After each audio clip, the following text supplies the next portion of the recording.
क्या शांत सुबह है। इस बगीचे की हरियाली हमेशा मन को ताजगी देती है। तभी सेनापति मान सिंह तेज कदमों से वहां आ पहुंचा। प्रणाम मंत्री जी, एक अजीब बात बताने आया हूँ। क्या अजीब बात है सेनापति? केशवनगर के जंगल के बारे में कुछ विचित्र घटनाएं सामने आई हैं। कुछ गांव वाले कहते हैं कि वहाँ एक शेर है जो इंसानी आवाज में बात करता है। इंसानी आवाज में? लगता है हमारे राज्य के गांव वाले अब कहानियां बनाने में माहिर हो गए हैं। शेर कभी इंसानी आवाज में नहीं बोलते। इतना बोलकर मंत्री जगन्नाथ सेनापति के पास आकर धीमे स्वर में बात करने लगा। कुछ देर बाद सेनापति मान सिंह मंत्री जगन्नाथ से बोला, बिल्कुल सही कहा मंत्री जी, यह योजना सफल हुई तो हमारे रास्ते की सभी रुकावटें खत्म हो जाएंगी। तभी पीछे से एक शेर की घुर्राहट भरा स्वर उन दोनों के कानों में टकराया। वो दोनों जैसे ही पीछे मुड़कर देखा तो उनके पीछे एक विशाल शेर खड़ा था। शेर की आंखें चमक रही थी। यह कहां से आ गया? पीछे हटिए मंत्री जी, मैं इसे खत्म कर दूंगा। शेर अचानक झाड़ियों की ओर दौड़ता हुआ गायब हो गया। इस घटना के कुछ दिन बाद आदित्य ग्वाला था, जिसके पास बहुत सारी गायें और भैंसें थी। आदित्य उन गाय भैंसों का दूध निकालकर गांव वालों में बेचा करता था। एक दिन आदित्य अपनी पत्नी से बोला, चमकी, मैं गाय और भैंसों को चराने के लिए जंगल ले जा रहा हूँ। जंगल की गहराई में मत जाना, गांव वाले कहते हैं वहाँ एक शेर रहता है जो इंसानों की तरह बात करता है। गांव वालों की बातें, मुझे भी ये उड़ती उड़ती बातें सुनने को मिली है, लेकिन मैं इन पर विश्वास नहीं करता। फिर भी तुम वहाँ ज्यादा देर मत रुकना। घबराओ मत, सुना है कि वो शेर किसी का नुकसान नहीं करता, बल्कि भटके हुए यात्रियों को सही रास्ता दिखाता है। आदित्य अपनी गाय और भैंसों के साथ जंगल की ओर चल दिया। जंगल में आदित्य तालाब के पास बैठकर उसकी गाय और भैंस घास चरने लगी। कितना सुंदर है ये जंगल, गांव वाले बेवजह डरते हैं। तभी उसके कानों में शेर की गुर्राहट टकराई। ये कैसी आवाज थी? कहीं पास में कोई शेर तो नहीं? तभी झाड़ियों से एक बड़ा शेर आदित्य की एक गाय के पास खड़ा हो गया। गाय डरकर पीछे हटने लगी। मेरी गाय को कुछ हुआ तो मैं सहन नहीं कर पाऊंगा। आदित्य साहस जुटाकर शेर के सामने खड़ा हो गया। रुको इंसान, मैं तुम्हें नुकसान नहीं पहुंचाऊंगा। आदित्य शेर की इंसानी आवाज सुनकर चौंक पड़ा। तुम बात कर सकते हो? ये कैसे संभव है? तुमने सुना होगा कि इस जंगल में एक शेर इंसानों से बात करता है। मैं वही हूँ। तुम पहले इंसान हो जो डर कर भागे नहीं। अपनी गाय की जान बचाने के लिए तुमने अपनी जान की परवाह नहीं की। इसका मतलब तुम बहादुर हो। मैं समझ नहीं पा रहा हूँ, तुम कैसे इंसानों की तरह बात कर सकते हो? यह एक लंबी कहानी है। मैं एक श्राप का शिकार हूँ। अब समय आ गया है कि यह श्राप टूटे, लेकिन इसके लिए तुम्हें मेरी मदद करनी होगी। मैं क्या कर सकता हूँ? तुम्हें राजा विक्रम के पास जाना होगा। उनसे कहना कि उनके खिलाफ एक षड्यंत्र रचा जा रहा है। षड्यंत्र? किस तरह का षड्यंत्र? यह षड्यंत्र उनके किसी बेहद विश्वास पात्र द्वारा रचा जा रहा है। अगर तुमने यह बात राजा तक नहीं पहुंचाई तो दो बड़े नुकसान होंगे। कौन से नुकसान? पहला, राजा विक्रम इस षड्यंत्र का शिकार होकर मारे जाएंगे। दूसरा, मैं कभी इस श्राप से मुक्त नहीं हो पाऊंगा। लेकिन राजा विक्रम बहुत गुस्सैल हैं। अगर उन्होंने मेरी बात पर यकीन नहीं किया तो? राजा को सच बताना ही होगा। तुम साहसी हो और केवल तुम ही यह काम कर सकते हो। उतना कहकर शेर झाड़ियों में गायब हो गया। आदित्य अपनी गाय और भैंसों को इकट्ठा करके घर की ओर चल पड़ा। घर जाकर आदित्य अपनी पत्नी चमकी को सारी घटना बताने लगा। तुम जानते हो राजा विक्रम बहुत गुस्सैल है। अगर उन्होंने तुम्हारी बात पर यकीन नहीं किया तो वह तुम्हें दंड दे सकते हैं। मैं जानता हूँ, लेकिन शेर ने कहा है कि अगर मैंने यह काम नहीं किया तो बहुत बड़ा नुकसान होगा। मुझे डर लग रहा है। क्या सच में शेर इंसानों की तरह बात कर रहा था? मैंने अपनी आँखों से देखा और अपने कानों से सुना। वह सचमुच इंसानों की तरह बात कर रहा था। मुझे लगता है तुम्हें सीधे राजमहल जाने से पहले गांव के मुखिया जी से बात कर लेनी चाहिए। हो सकता है वे तुम्हें कोई अच्छा सुझाव दे सकें। शायद तुम ठीक कह रही हो। अगर मुखिया जी मेरे साथ होंगे तो राजा विक्रम मेरी बात पर जल्दी यकीन करेंगे। मैं कल सुबह मुखिया जी के पास जाऊंगा। अगले दिन आदित्य मुखिया के घर पहुंचकर मुखिया से बोला, प्रणाम मुखिया जी। अरे आदित्य, आओ बैठो, सब ठीक है? मुखिया जी, मुझे आपसे एक बहुत जरूरी बात करनी है। क्या हुआ? कुछ परेशानी है क्या? कल मैं जंगल में अपनी गाय और भैंस चराने गया था। वहाँ मुझे एक शेर मिला। शेर? तुम्हें कुछ किया तो नहीं उसने? नहीं मुखिया जी, वह शेर इंसानी आवाज में बात कर रहा था।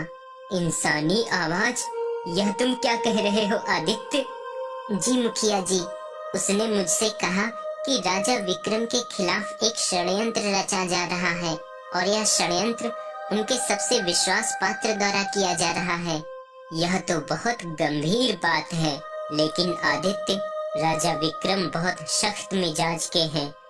अगर उन्होंने तुम्हारी बात पर विश्वास नहीं किया तो हमें बड़ी मुसीबत झेलनी पड़ सकती है। मैं जानता हूँ मुखिया जी, लेकिन ना जाने क्यों मुझे उस शेर की बातों पर विश्वास है। उसकी आंखों में सच्चाई थी। तुम अपनी बातों को लेकर बहुत गंभीर हो आदित्य। ठीक है, मैं तुम्हारे साथ चलूंगा।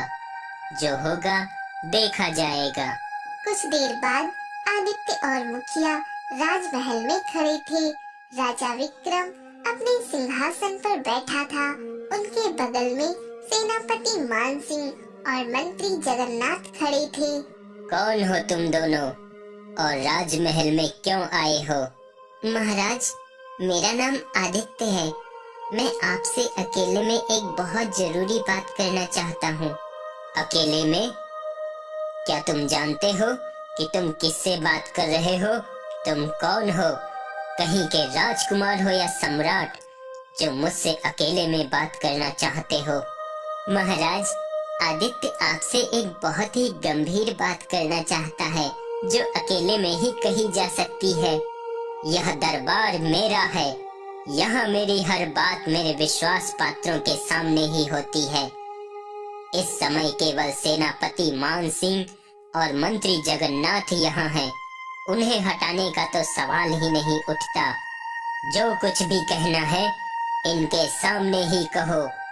महाराज, कल मैं जंगल में अपनी गाय भैंस लेकर गया था। वहाँ मुझे एक शेर मिला जो इंसानों की तरह बात कर रहा था। उसने मुझसे कहा कि एक शेर इंसानी आवाज में? यह तो बेतुकी बात है। महाराज, उसने मुझसे कहा कि आपकी जान को खतरा है। आपके खिलाफ षड्यंत्र रचा जा रहा है और यह षड्यंत्र आपके सबसे विश्वास पात्र द्वारा किया जा रहा है। यह तुम क्या बकवास कर रहे हो? मेरे सबसे विश्वास पात्र केवल दो लोग हैं, मंत्री जगन्नाथ और सेनापति मान सिंह। अगर तुम सोचते हो कि मैं तुम्हारी इन मनगढ़ंत बातों पर विश्वास करके उन्हें महल से बाहर निकाल दूंगा तो यह तुम्हारी भूल है। अब यहाँ से चले जाओ। आदित्य और मुखिया निराश होकर महल से बाहर निकल गए। उन दोनों के जाने के बाद राजा विक्रम गुस्से में दरबार से उठकर अपने कक्ष में आ पहुंचा। वहां रानी रुक्मणी रोते हुए खिड़की के पास खड़ी थी। रुक्मणी, तुम रो रही हो? क्या बात है? विक्रम, हमारा पुत्र अशोक काफी समय हो गया, वह अब तक महल वापस नहीं आया। राजा विक्रम का चेहरा उदास हो गया। रुक्मणी, मैंने अशोक को हर जगह तलाशा, सैनिकों को भेजा, संदेश वाहकों से पूछा, लेकिन वह कहीं नहीं मिला। यह दुख तो मेरे जीवन का हिस्सा बन गया है, लेकिन आज जो हुआ वह सुनकर मैं और भी चिंतित हूँ। क्या बात? राज दरबार में जो दो व्यक्ति आपसे बात करने आए थे, आपने उनकी बात पर ध्यान क्यों नहीं दिया? हो सकता है वे सच कह रहे हो। मैं उनकी बातों पर कैसे विश्वास कर लूं? एक शेर इंसानी आवाज में बात करता है और मेरे खिलाफ षड्यंत्र की बात करता है। यह सब बेतुका है। विक्रम, अगर उनकी बात 1% भी सही निकली तो क्या यह तुम्हारे प्राणों का सवाल है? राजा विक्रम गहरी सोच में डूब गया। मैं अपने पुत्र को खो चुकी हूँ, लेकिन तुम्हें नहीं खोना चाहती। कृपया उनकी बातों पर गौर करो। आधी रात के समय दो साए राजा विक्रम के कमरे में प्रवेश कर गईं। उनके हाथों में तलवारें थी। वे राजा विक्रम के बिस्तर की ओर बढ़ गए और बिस्तर पर तलवार से वार करना शुरू कर दिया। तभी राजा विक्रम की आवाज कमरे में गूंजी। इतनी जल्दी क्या है मुझे मारने की? राजा विक्रम की आवाज सुनकर वह दोनों व्यक्ति बुरी तरह से चौंक पड़े। उन्होंने जैसे ही पीछे पलट कर देखा तो उनके पीछे राजा विक्रम गुस्से से खड़ा हुआ उन दोनों को घूर रहा था। मुझे विश्वास नहीं हो रहा कि मेरे सबसे विश्वास पात्र साथी मंत्री जगन्नाथ और सेनापति मान सिंह मेरे खिलाफ षड्यंत्र रच रहे थे। मुझे यह राज्य चाहिए था। मैं किसी भी कीमत पर इसे हासिल करना चाहता था और मुझे बहुत सारा धन चाहिए था। तुम्हारे राज में मेरी इच्छाएं कभी पूरी नहीं हो सकती थी। अच्छा हुआ मैंने रुक्मणी की बात मान ली और सावधान रहा, नहीं तो आज तुम दोनों मुझे मार डालते। राजा विक्रम ने तुरंत सैनिकों को बुला लिया। सैनिकों, इन विश्वासघातियों को पकड़ लो और कारागार में डाल दो। सैनिक जगन्नाथ और मान सिंह को पकड़ ले गए। अगले दिन राजा विक्रम और रानी रुक्मणी आदित्य के घर पहुंच गए। मुखिया भी वहां बैठा था। आदित्य और मुखिया दोनों राजा विक्रम और रानी रुक्मणी को देखकर चौंक पड़े। महाराज, आप यहाँ? आदित्य, तुम्हारी वजह से मेरी जान बच गई। गद्दार कोई और नहीं बल्कि मेरा मंत्री जगन्नाथ और सेनापति मान सिंह थे। यह तो बहुत बड़ा रहस्य निकला महाराज। अब मैं उस शेर से मिलना चाहता हूँ जिसने मेरी जान बचाई और यह जानना चाहता हूँ कि उसे यह सब कैसे पता चला। महाराज, यह रहस्य तो मैं भी जानना चाहता हूँ। आदित्य, मुखिया, राजा विक्रम और रानी रुक्मणी जंगल की ओर चल पड़े। वो चारों लोग उसी तालाब के किनारे पहुंच गए जहां आदित्य को शेर मिला था।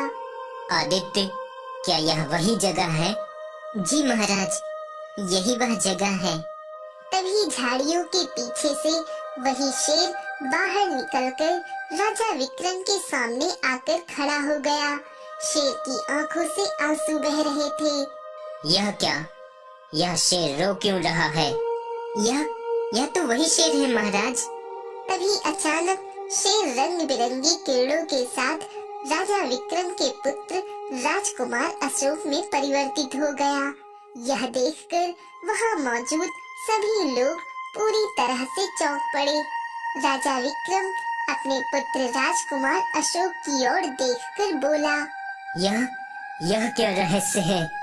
राजा विक्रम ने इतना कहा ही था कि तभी वहां पर एक साधु प्रकट हो गया और राजा विक्रम की ओर देखकर बोला, महाराज, मैं बताता हूँ। आपका पुत्र अशोक आपके लाड प्यार में बुरी तरह से बिगड़ चुका था। वह आपको मारने की साजिश कर रहा था। क्या यह सच है अशोक? जी पिताजी, साधु महाराज सही कह रहे हैं। मैं अपनी स्वार्थवश यह सब कर रहा था। मैंने आपके खिलाफ षड्यंत्र रचा था। कुछ समय पहले मैं अपने सैनिक के साथ मिलकर आपकी हत्या की साजिश कर रहा था। हम दोनों को नहीं पता था कि हमारे पीछे एक वृक्ष के नीचे बैठे एक साधु महाराज हमारी बात सुन रहे थे। बातचीत के दौरान हम दोनों के सामने एक शेर अचानक से आ गया। सैनिक मेरा बचाव करने के लिए शेर से भिड़ गया। शेर और सैनिक एक दूसरे से लड़ते हुए मर गए। मैं डर के मारे कांपने लगा और तभी साधु महाराज सामने आए। उन्होंने मुझसे कहा कि अपने पिता की हत्या का षड्यंत्र रचते हुए मुझे शर्म नहीं आई। अशोक, तुम क्या कर रहे थे? उस समय मेरे मन में बुराई का भूत सवार था।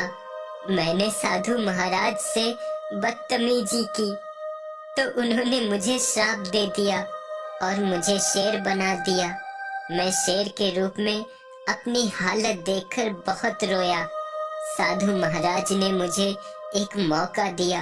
अगर मैं अपनी सच्चाई साबित कर दूं तो मुझे शेर के श्राप से मुक्त कर दिया जाएगा।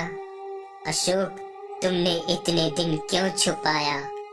साधु महाराज ने मुझे बताया कि अगर मैं अपनी गलती सुधारूंगा तो मुझे मुक्त किया जाएगा।